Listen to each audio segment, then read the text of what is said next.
Usa ka tingog, usa ka katawhan.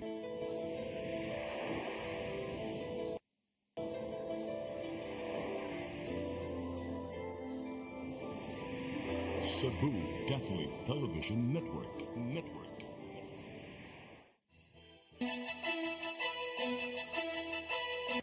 Uluhan sa mga balita sa Sari 47. PNP Highway Patrol Group moabag sa LTO aron pagsitahon ang mga nagmaneho nga dunay dili otorisadong improvised plate. Mga nataptan sa dengue sa Central Visayas ana sa kapin 8,000. Dulan usa ka libo ka mga ginikanan sa Lapu-Lapu City nga dunay mga tinun-an sa senior high giatagan og ayuda.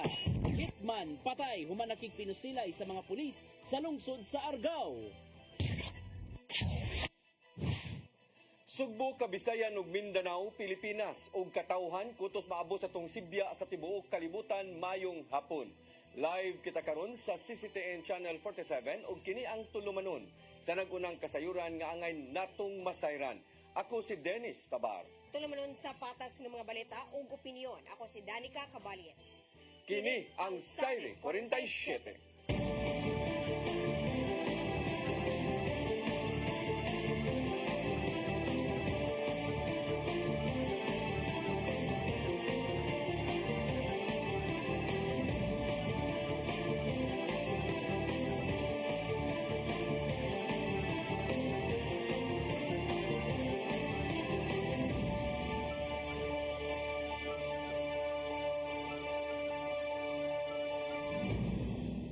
Ug karon sa kumpletong detalye sa atong mga balita, Regional Highway Patrol Unit 7 mo tabang sa LTO aron sitahon ang mga motoristang migamit og improvised plate numbers o walay certification.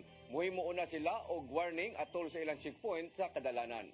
Ang kasayuran ihatod ni Arnold Bustamante. Mutabang sa pagpanakop ang mga sakop sa Regional Highway Patrol Unit 7 neto nga mga motorista nga walay plate numbers nga gi-issue gikan sa Land Transportation Office kun LTO 7. Una na nga mipahibaw ang LTO 7 nga ang deadline sa mga motorista sa pagkuha sila nga mga plate numbers karon ni September 1, 2024 apan katong wala pa ma-issue kinahanglan nga dunay certification gikan sila nga buhatan aron mahimo nila kini nga maggamit o dili sila dakpon panahon nga dunay sila operasyon.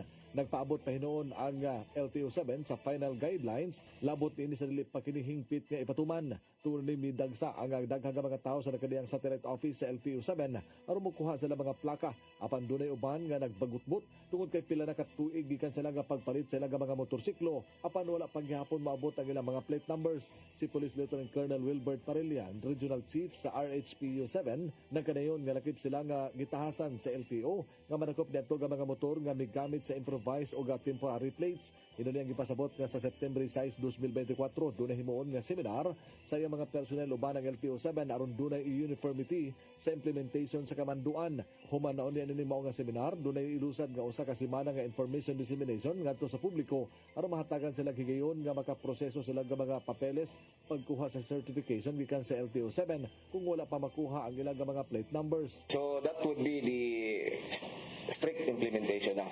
So with this 1 week period, purely information dissemination with regards sa mga information nga gi-feed sa LTO, so ato sa nang i-disseminate ngadto sa ato ang mga motorist while we're conducting checkpoints.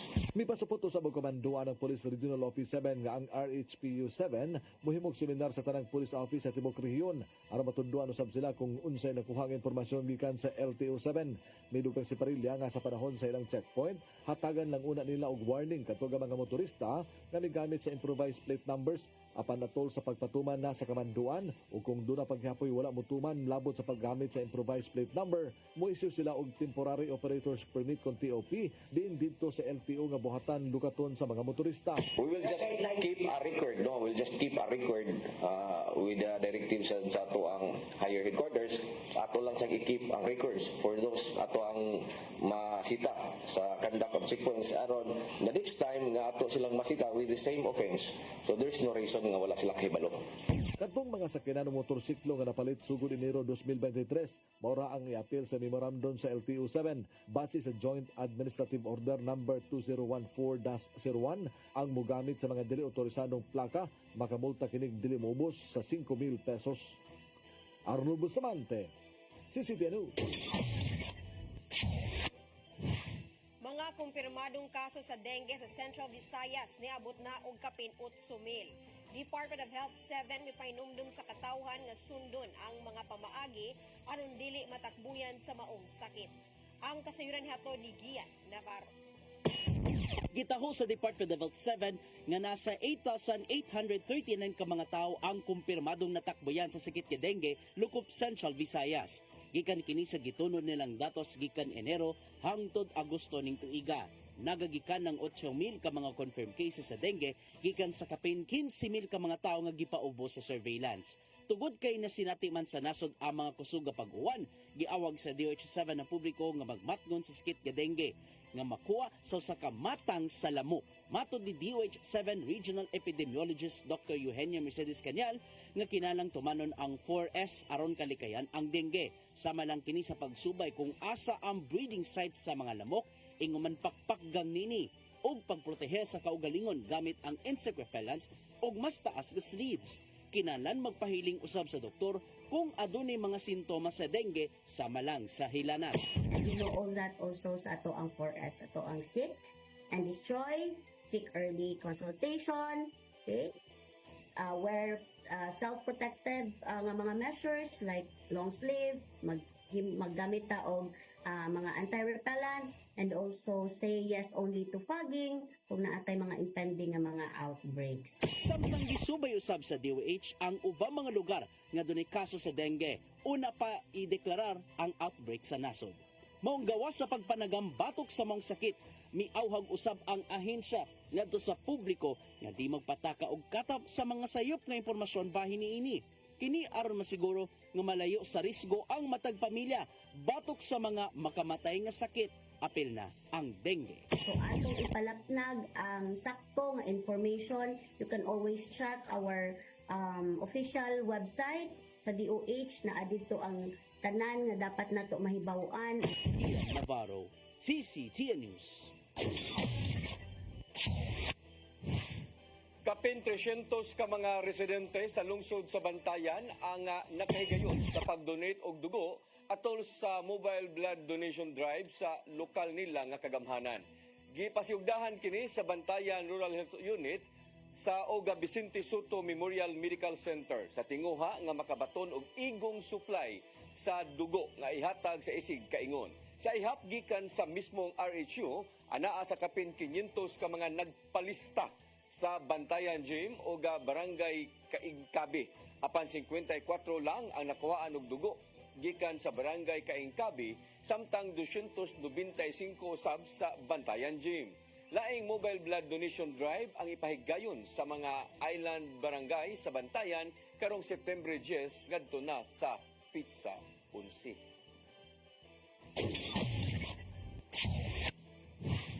Giyawhag sa Mandawi City Health Office ang mga tao nga mag-amping og muhimo og lakang aron kalikayan nga mataptan sa Mpox o kaniadtong monkeypox. Matod sa City Health Officer nga si Debra Maria Katulong nga wala pay natala nga kaso sa sakit sa Mandawi, apan mas maayo kunong dili mo kumpiyansa ang mga tao. Pugot karon ang ilang monitoring sa matag barangay. Giyawhag ang mga residente nga gilayong magpa-check up kung adunay masinati nga dili maayo sa lawas sama sa rashes ug hilanat. If you feel that that person is a suspect case, ano na dayon natin? I-work up natin siya sa monitoring ng applications like what we do, what we do, sa daily monitoring kung may pakonsulta sa virus, and then sa usang remedies, ulay, inong nakapugin, think para sa kamot,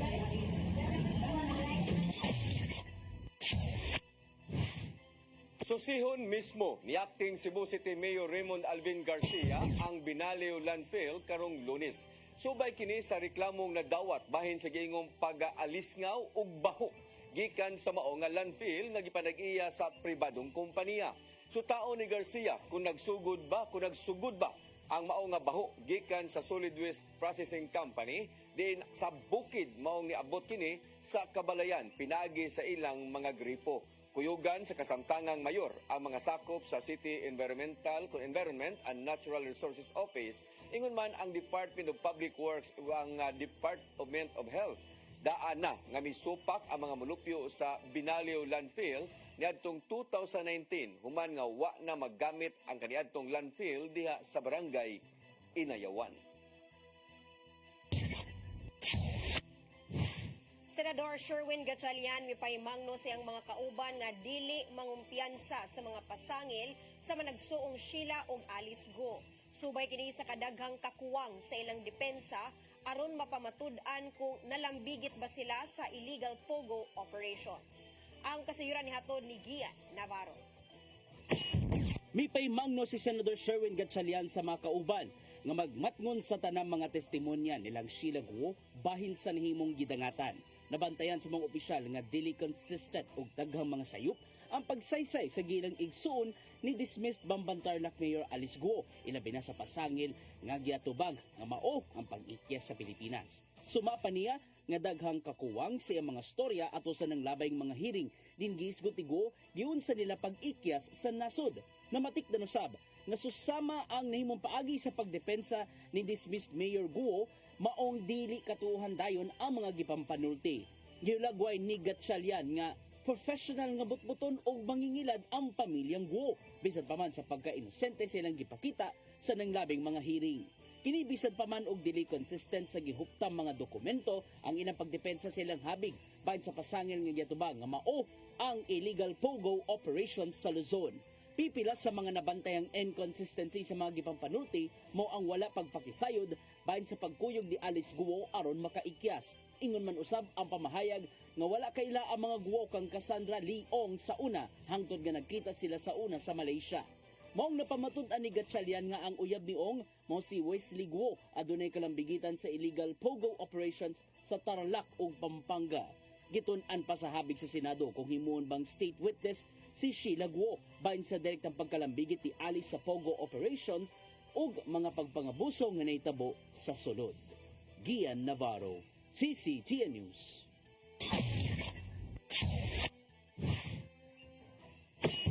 Mosunod, dulan usa ka libo ka mga ginikanan sa Lapu-Lapu City nga dunay mga tinun-an sa senior high giatagan og ayuda.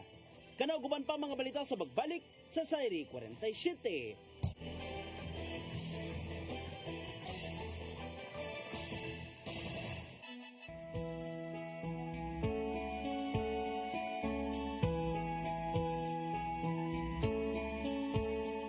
You're giving your all in His glory, touching each heart and soul by spreading His words and wonderful deeds that send forth His kingdom. It's love that you feel, that you care for all who have gone astray. You show them the way that leads to His full of light.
Discover the beauty of the Philippines.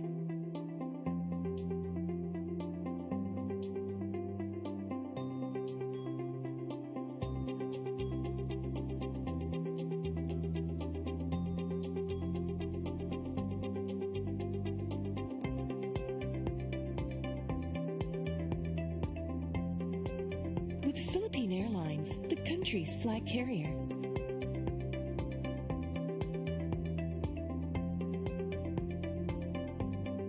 The airline that lets you feel the warmth of the nation.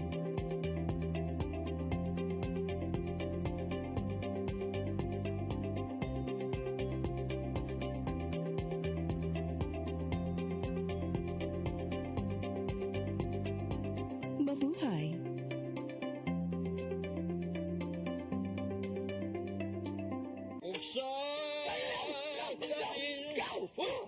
Unsa man kang tambulakan kalit nga abot nalandigan ni ron.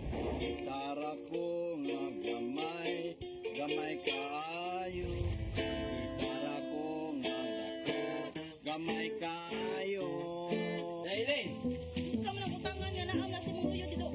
pamanggod siya na ikatubang ni mo Dailing kay Tarong mo ha? nganong imam kong iapel ni Dailing ha, wa man ko'y labot. Kini pa din nga, kini.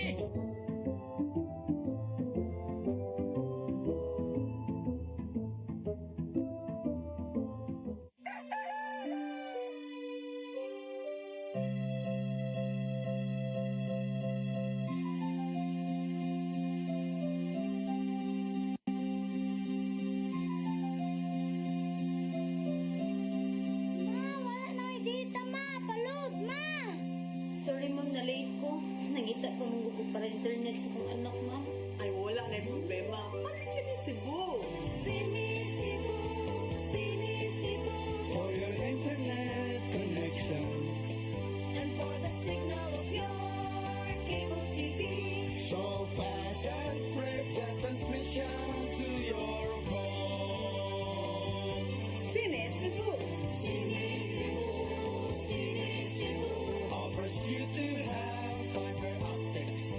for your viewing experience, perfect and clear so far.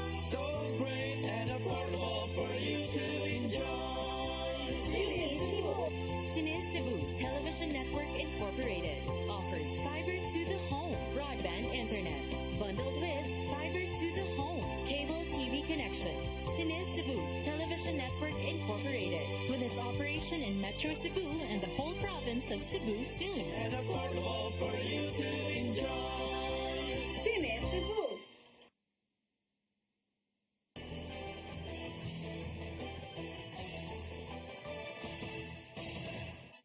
Balik sa atong mga balita, katukuran sa bagong government center sa syudad sa Mandawi, gilaumang masugda na sa dili madugay. Mukabat ngadto sa 3 bilyones ka pesos ang pundo sa building nga itukod kaniadto sa Cebu International Convention Center. Ang kasayuran ihatod ni Mereros Sagarino.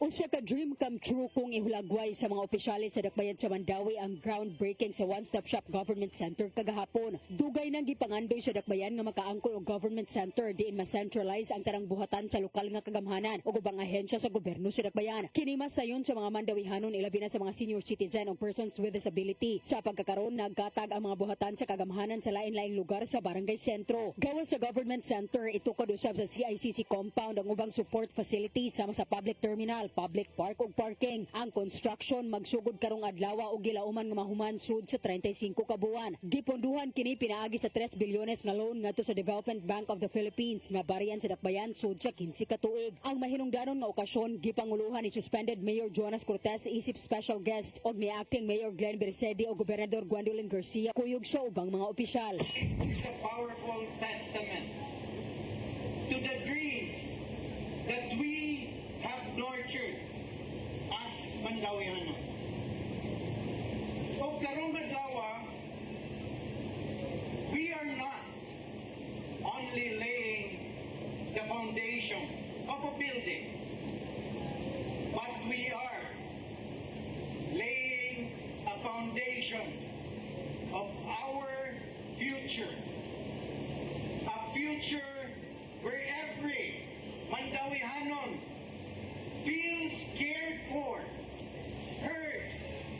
And sir, I feel incredibly blessed to be part of this project, which has been a long-standing dream for all of us Mandawihanan. Mayor Jonas Cortez always remind us, kung maningkamot ka, na-ajoy mapahabot ang atong gihandong na damgo. And today, that dream is finally taking shape before us. Ang government center itukod atubangan sa CICC building nga napalit na usab sa syudad. Gusto sa Mandawi nga ipabilin ang CICC building o i-renovate. Ang renovation ay abli alang sa public-private partnership. Salamat kaayo, Mayor Jonas. Vice Mayor Ilan, our councilors. First of all, for this project.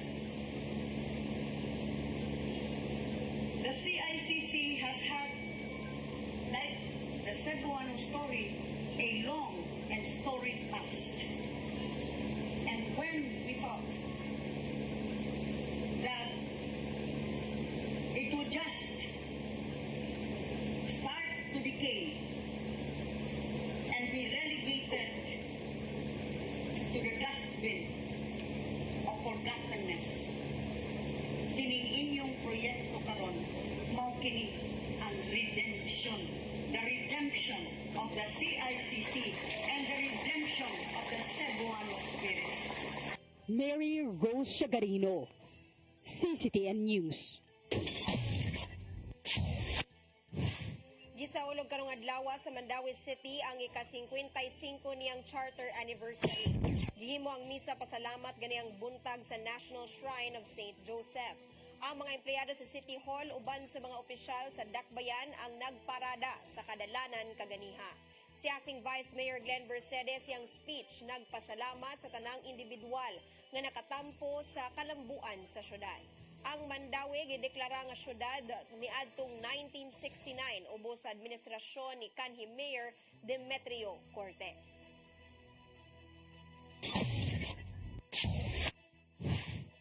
Dulan sa kalibo ka mga ginikanan sa Lapu-Lapu City nga adunay senior high school students nakadawat og hinabang ubos sa tulong eskwela program.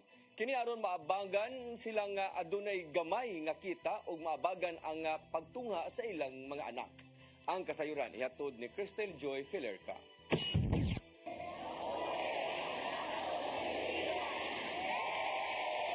Nagtapo karong adlaw sa Hoops Dome, Lapu-Lapu City ang dulan libo ka mga benepisyaryo sa Tulong Eskwela Program alang sa simultaneous launching niini. Ang mga benepisyaryo nagikan sa 19 ka mga barangay sa mainland.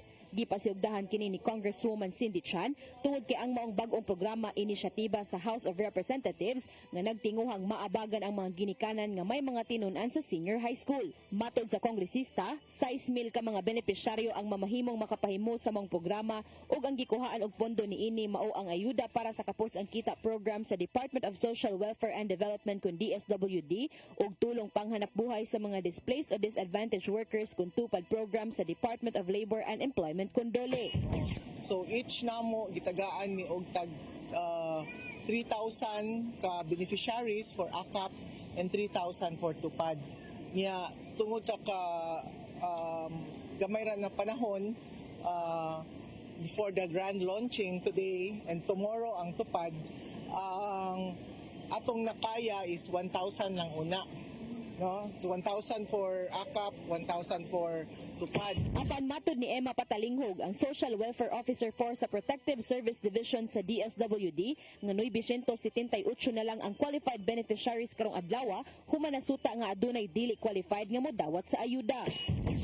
But based sa ato ang pag cross-matching, 978. Nganong mingon ta, saan ang cross-matching ninyo man?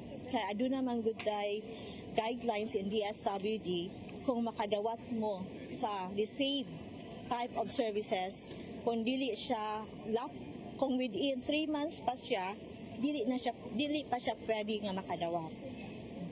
So, mao nang naatay magitawag nato ma-disqualify. Matag usa sa mga benepisyaryo nakadawat og tag 3,000 pesos ug tungod kay ang gilusad karong adlaw ubos man sa AKAP program ang mga naunang mga benepisyaryo mao kadtong mga manindahay.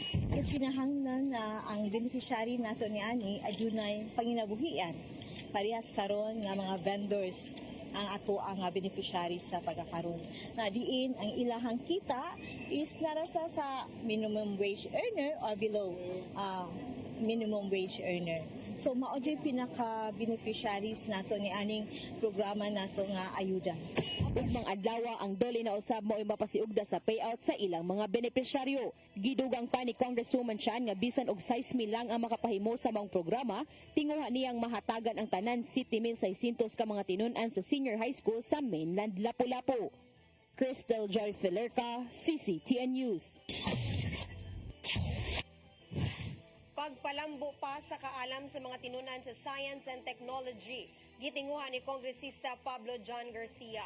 Hinungdan nga niabag kini sa managlahing sektor aron mahatag ang portable science lab kits sa mga tunghaan sa 3rd District. Ang kasayuran ni hatod ni Gian Navarro.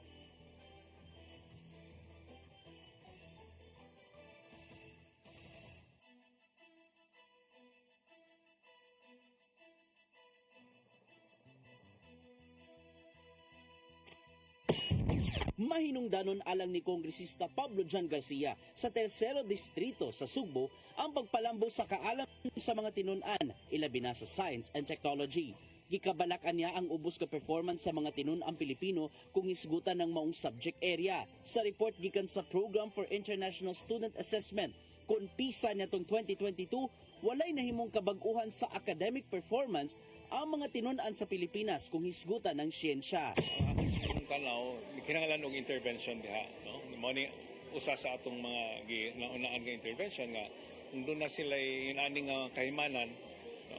Ang science mahimong mas tinuod para nila, no? I mean, they can really see, they appreciate it, unya ma-improve ang ilang learning. Usa sa mga inisyatiba mao ang pagtabang sa 63 ka mga public high schools sa 3rd District pinagi sa pagbaton o mga portable science laboratory kits. Uban ang managlaing sektor, giapod ni Garcia ang Versatile Instrumentation Systems for Science Education and Research Convisor ngadto sa mga tunghaan. Ubos kini sa programang ang mga eskwelahan labs ni PJ aron mas ma-advance pa ang kaalam sa mga tinun-an bahin sa science. Gisugdan og hatag ngadto sa 24 ka mga public high schools ug naningwang maapod ang nabilin sa labing daling panahon. Ato na siyang alam-alamon nga hangtod nga ang akong saad nga ganiha nga within this term, no, until June of 2025, no, atong mahatagan ang tanan gyud. Bento ang visor sa University of the Philippines aron himuong mas sayon ug barato ang paghimo sa mga experiments sa science subject. Hinuon advanced ang maong kit tungod kay adun ni mga sensors nga gigamit sa managlaing experiment aron mas makakap-on ang mga estudyante. So we believe that by performing the experiments themselves, they will be able to have a clearer and more practical understanding of the science concepts and also to improve yung retention of the concepts. Ikanipahinon sa habig sa Department of Education ang nimong inisyatiba ni Garcia uban ng mga stakeholders. It's about making science accessible to all, ensuring that every student, regardless of background, can explore, innovate, and contribute to the future of STEM. Dungan sa pagtunol sa visor units, ang usa ka Science and Technology Summit nga gipahigayon kagapon sa University of the Philippines Cebu Campus. Gipakita ang mga science projects gikan sa mga tungaan sa Tercero Distrito. Hinoon, mibilib ang kongresista sa mga proyektong hinimo sa mga tinun-an sa sekundarya. Despite the limitations, how you could come up with these truly innovative solutions to everyday problems at a very young age. So, congratulations to all of you. Ian Navarro, CCTN News. Gilugwayan sa Court of Appeals ang freeze order sa mga bank account o kabtangan ni Pastor Apollo Kibuloy o Kingdom of Jesus. Matod sa Anti-Money Laundering Council nga extended ang pagpugong sa maong mga kabtangan hangtod sa Pebrero 6 sa sunod nga tuig. Miluwat ang Court of Appeals sa maong nga resolusyon niadtong Agosto 20 diin kapin sa duha ka semana ang nakalabay human sa unang mi-issue kini og freeze order.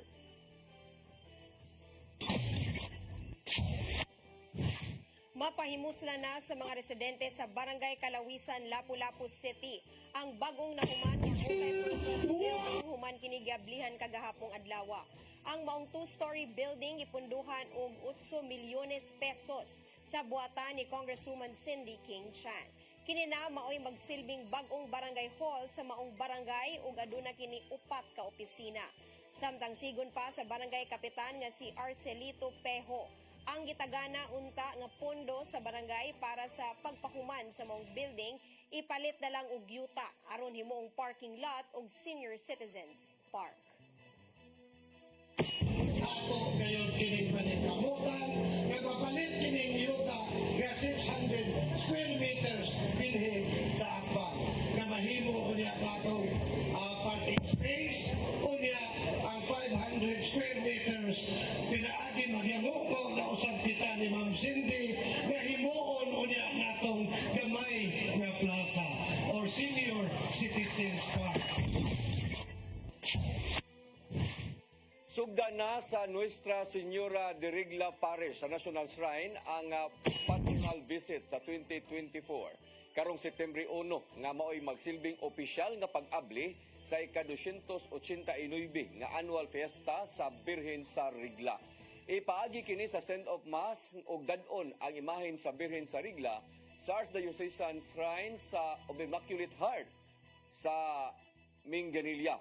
Sa September 3, dadon na sab kini ang imahen sa Birhen ngadto sa Basilica Minore del Santo Niño.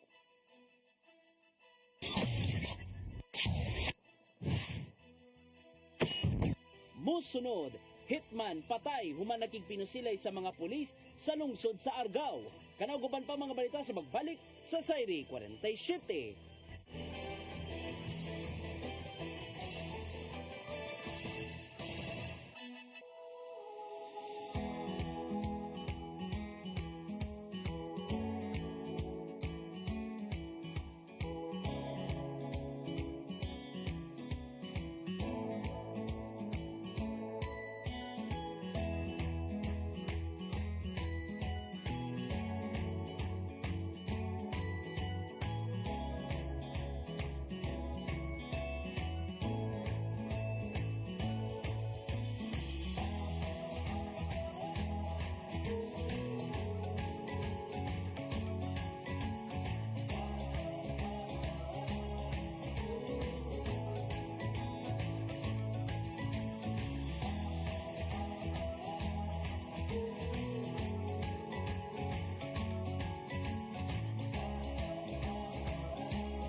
Discover the beauty of the Philippines.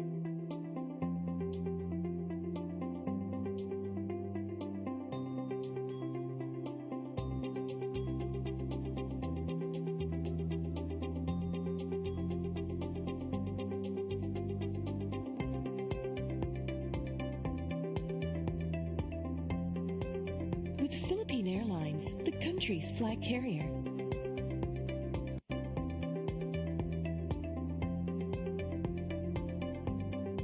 The airline that lets you feel the warmth of the nation.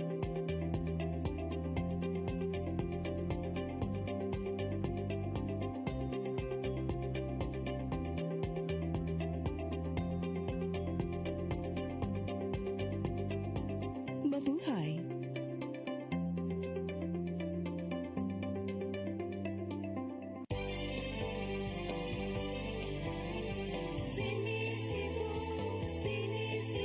For your internet connection And for the signal of your cable TV. so fast and straight, that transmission to your phone. Sini Cebu offers you to have fiber optics.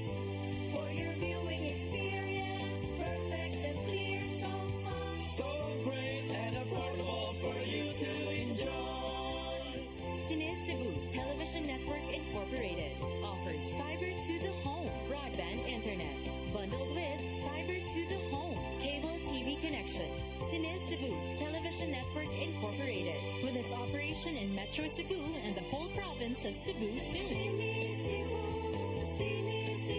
For your internet connection And for the signal of your cable TV. so fast and straight, that transmission to your phone. Sini Cebu offers you to have fiber optics. For your viewing experience, perfect and clear, so fast. So great and affordable for you to enjoy.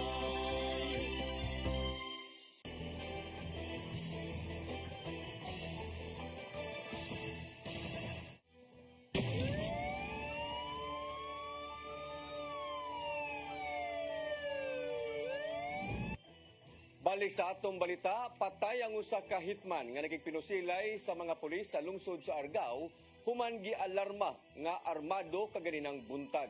Gitumbok ang maong suspek nga responsable sa mga pagpamusil sa maong nga lungsod. Ang kasayuran ihatod ni Arnold Bustamante. Patay sa enkwentro ang usa ka giilang hitman dito sa barangay Taluot, lungsod sa Argao, alas 6:30 kaninang buntag. Human ni gialarma sa mga pulis nga nagpabuto siyang armas ang napatay sa mga sakop sa Argao Police Station sa pagpangulo. Sa hipin ini nga si Police Major Janos Giangan, mao si Danilo Gula Rafaela, 43 anyos, nga residente sa mga dapit. Nakadawat og tawag sa telepono ang Argao Police Station alas 6 kaninang buntag gikan sa usa ka concerned citizen nga nagpabuto siyang armas ang suspitsado nga si Rafaela. Nga tungod ani dali nga meresponde ang kapulisan sa pagpangulo ni Giangan uban siyang intelligence personnel. Pag-abot sa lugar alas 6:30 sa buntag, ilang nagsigpatan dayon ang suspitsado nga nagbitbit siyang armas nga mahinungdan nga gibandoan ni nga iisa iyang kabot ug mo-surrender. Inay nga mosunod sa mando na musil na hinuon ni tumong sa mga pulis nga tungod ani mibaw sa aga mga pulis sa pagpusil dungan sa pagdagan ani sa kakahuyan ug padayon sa pagbiniluay sa bala. Sa dihang nahilom na o gagipangsusi na sa mga pulis ang dapit, ilang nakita ang suspitsado nga nagbuyod na sa kasagbutan nga naligo na siyang kaugalingon nga dugo nga doon na samad pinusilan sa lawas. Dali nga nanamag og medical team si Giangan aron masusi kung buhi pa ba kini. Apan gideklara kini sa attending physician nga si Dr. Eric Gerosaga nga patay na alas 7:15 sa buntag. Gila ang maong suspitsado nga may responsable sa sunod-sunod nga pagpamusil sa maong lungsod. Matunig Giangan nga usa lang si Rafaela sa mga bandungon silang lungsod nga lambig sa krimen nga namahan kaniya nga musukol kondakpon sa mga pulis.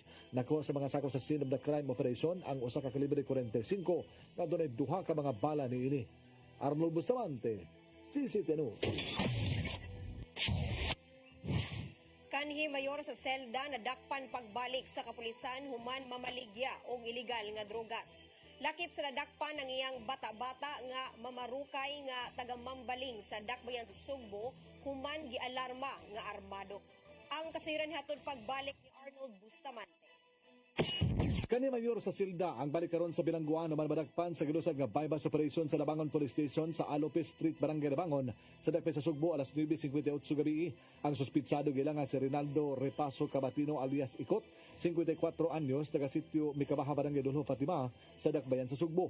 Nakuha sa mga operatiba ang usa ka green pouch nga dunay sulod ng 7 ka pakete sa kituang shabu nga motimbang sa 20.2 gramos nga dunay standard drug price nga 137,360. Mato ni Police Major Iranio Regidor, ang hepe sa Labangon Police Station, nga nadagpan na kaniadto sa illegal nga druga si Cabatino. Ganyan nahimo ning mayor sa Silda sa Cebu City Jail. Human makagawa sa bilangguan na monitor nila nga nalambigit ang usab kini sa illegal nga kalihukan sa masa pagpamaligya sa illegal nga drugas. Tungod ani gilusad dayon nila ang bypass operation nga may resulta sa ang pagkasikop. Samtang nadagpan usab ang ihaga bata-bata nga mamarukay sa sitio La Tresas, Barangay Labangon alas 11 gabi. Human ni gialarma nga armado. Naabtan pa sa mga miresponding pulis ang suspitsado sa dapit nga giilang nga si Jerry Jan Sarsona Caballero, 30 anyos, taga Gutsan Street, Barangay Mambaling sa siyudad sa Sugbo, nga nailausab siya nga street level drug pusher. Nakuha sa mga pulis ang usa ka kalibre 38 nga armas nga giluklok siyang hawak og usa ka bala nini, lagip na ang usa ka puto sa gituang shabu sa ang bulsa. Mato ni Regidor nga si Caballero ang gihimong bata-bata ni Cabatino alias Ikot, din siya aga mobaligya usab sa illegal nga drugas nini. Gibutang ni Caballero nga ang armas nga nakuha sa mga pulis gipanaggiya kini ni Ikot ug igo lang matod pa siya nga gipadala nini. Nabalhog na ang duha sa Labangon Police Station ug pasagaan kining kaso may kalabutan sa mga salaod nga ilang nahimo. Arnold Bustamante, CCTV News. Nasignit sa PRO7 ang kapin 20 milyones ka pesos nga kantidad sa gitutulik nga drugas atol sa hinusang nga operasyon niadtong Agosto 28. Nasakmit sa ilang mga sakop ang kapin 3 kilos nga shabu gikan sa 11 ka mga drug personalities. May resulta ang hiniusang operasyon sa pagkasikop sa kapin 1,000 ka mga tao lokop Rehiyon 7. Apil sa maong ihap ang 12 ka mga sugarol, 23 ka mga most wanted persons sa managlahing lugar. Dulan usab sa 1,300 pesos kung 300 usab ka mga tao ang nadakpan tungod sa kalapasan sa mga lokal nga ordinansa, din kapin sa 670,000 pesos ang nahipos nga multa. Grupo sa mga tigbalita dinhi sa Sugbo na ning hinaot karong National Press Freedom Day nga dili na himuong kasong kriminal ang libelo. Samtang aduna usab sila'y fundraising activity nga mao ang ipahigayong fun run karong Septembre 15. Ang kasayuran hatod ni Crystal Joy Pelerca. Karong adlaw gisaulog ang National Press Freedom Day ubos sa RA 11699 nga naninguhang ikampanya ang pagpabilin sa pagkagawas nun sa pagbalita. Subay niini nagpabilin ang panghinaot sa kahugpungan sa mga tigbalita dinhi sa Sugbo nga ma-decriminalize na ang libel. Gibarugan sa Cebu Federation of Beat Journalists President nga si Arnold Bustamante nga sagad maigo sa kasong libel og cyber libel ang mga tigbalita nga igo lang nibuhat sa ilang trabaho. Wala sila sabot sa mga magbabalawag ganong lahing ng tinali tungod kay ang cyber libel naman sa social media, internet. So daghan ang makapati, daghan makaibaw sa imuhang gihimo nga salaon o doon na kayo mapaawawan na tao. So mas bukat ang cyber libel kaysa normal nga libel siya.